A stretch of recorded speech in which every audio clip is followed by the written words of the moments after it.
Welcome to part 2 of this video series for rawresume.com. In this video, we're going to be looking at objective statements, and we're also going to be looking at how to construct a good skills summary slash qualification section. So objective statements, I'm going to keep this really brief. You don't need one for 99% of job applications, unless you have a really good reason. Typically, they take up space at your most important space at the top of the resume. You remember that concept from video 1, and they don't provide a whole lot of value. You might be able to squeeze some metrics or something in there to show that you've had an impact on past businesses, but it's typically better to both from a readability and just general effectiveness standpoint to have a skill summary instead at the top of your resume. So objective statements, leave them off. Additionally, just as a caveat, you can include a cover letter if you feel like you want to go into some depth of your background. It's always an option. So that's a good alternative to an objective statement. So skill summary. This is possibly the most important part of your resume. Okay, it's going to be near the top if you do include it. It's not required, but it's almost always a good idea to have a skill summary or qualification section. Now both those terms are pretty much used interchangeably, so don't take the name skill summary literally. They don't necessarily have to be skills. They could be accomplishments or abilities, anything like that. So typically what this section will be is 4 to 8 bullet points. Okay, and these are going to be your most important skills and qualifications for a job description. Now these should be altered for just about every job unless you're applying to really similar ones. Now one thing we need to look at first is the power of metrics. And what's a metric? It's basically like a statistic, a way to quantify your value to a company. So they may be related to productivity, revenue, profit, turnover, any sort of number that's going to really communicate your value. That's what we're trying to get here. And why do we want to do this? There's two main reasons. They show a benefit. Like I said, it communicates your value.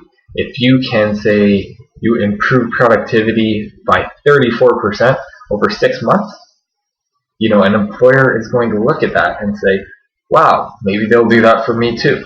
And that's obviously a really desirable thing for an employer.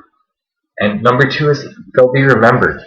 The metrics help to paint a picture of what you did at the company, what are your abilities and what are the results. And people are going to remember this when they read your resume. So 2 big reasons: include as many metrics as you can, as long as they're appropriate and relevant to the job. So again, 4 to 8 bullet points. Try not to go over 8. That's a bit excessive. You typically want 4 or 5 of your most important skills that are related to the job description that can be quickly scanned and really get the interest of the hiring manager or potential employer. Now, how do you make a good skill summary?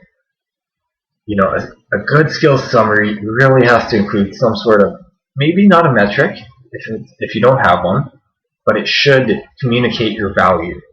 That's what every single point has to do. So a great bullet point consists of an adjective, then a skill, and then a benefit to your company. And then someone reading it will imagine that benefit for their company. Okay, so what's an adjective? An adjective is a descriptive word. So there's tons of, if you just Google resume adjectives, you'll get these giant lists. Assisted or consulted, conducted, whatever. So there's a whole ton. That's common in a skill summary. Okay, there's your adjective. Those have been around forever. Even bad resumes often have adjectives, so that's good. Okay, and then you need a skill. This is also common. And again, you can find articles like this wherever. Just Google it, and you want to find, here's a whole bunch of different skills depending on what you want to communicate. You can be motivating, you can be a good problem solver, you can be a good coordinator, whatever. So you have an adjective, you have a skill. The most important point that almost everyone is missing is the benefit, and this is how you stand out. Okay, if you want to catch the eye of a recruiter or hiring manager, you need benefits, and one for every point. So again, we talked about the metrics being one kind of benefit. These are the best ones.